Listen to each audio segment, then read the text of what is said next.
Hi, Kevin Coop here, and this is FaceTime with the Content Guy. And I'm here with a familiar face, Michael Sansolo, and I can't tell you how jazzed we are to be where we are. We're in Cincinnati, great American ballpark, it's totally cool, and we're here to do an event together for the CrossFit Company. But in addition to the fact that we really like the CrossFit Company, one of the reasons we're so jazzed about today is we're actually the warm-up act for Lou Piniella. And listen, a couple of New York baseball geeks like us, it doesn't get better than that. And we were thinking about it, we were thinking, God, baseball lessons from Lou Piniella's career.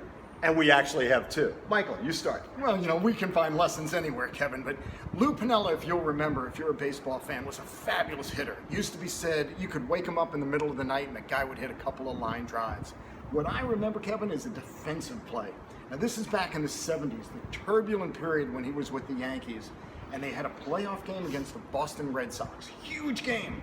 Piniella's playing right field, and a ball gets hit at him and he loses it in the sun. He has no idea where this ball is. I'll never forget watching this on television. He spread out his arms, couldn't find the ball, but he knew if he made himself bigger, there was more places for him to knock the ball down. And sure enough, the ball hit the ground, he slapped it to the ground, picked it up, held the runner.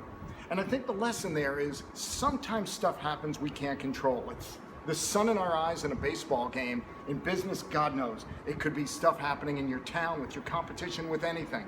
You got to use your smarts. You have to use your creativity. And sometimes you could take a situation that's a sure loser and find a way to make the best of it. And I think that's what Piniella teaches me from that play. How about you? Well, and the other thing is he played not just with his body, but with his head. Always. And that's so important. The thing that I was thinking about is the fact this has been kind of an interesting month for Lou Piniella, I'm sure, because three players that he managed at the beginning of their Major League Baseball careers all have sort of come to interesting points in their careers. Ichiro, 3,000 hits. Yeah. Ken Griffey Jr. goes into the Hall of Fame. And A-Rod, well, had a checkered career. He's had his ups and downs. But love him or hate him, he's retiring, and he has been a significant player in the history of baseball. I mean, you can't really argue with that.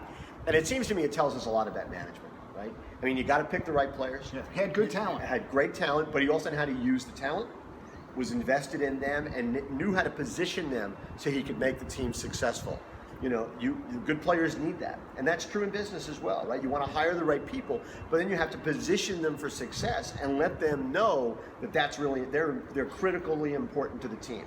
You can't marginalize them, and you can never marginalize three players like that. But still, it's an incredibly important lesson for business about how to use your people right. Anyway, we're just going to sit. We're going to enjoy the surroundings because, like I said, it doesn't get any better than this. That's what's on our mind for this Thursday morning. And as always, we want to hear what's on your mind.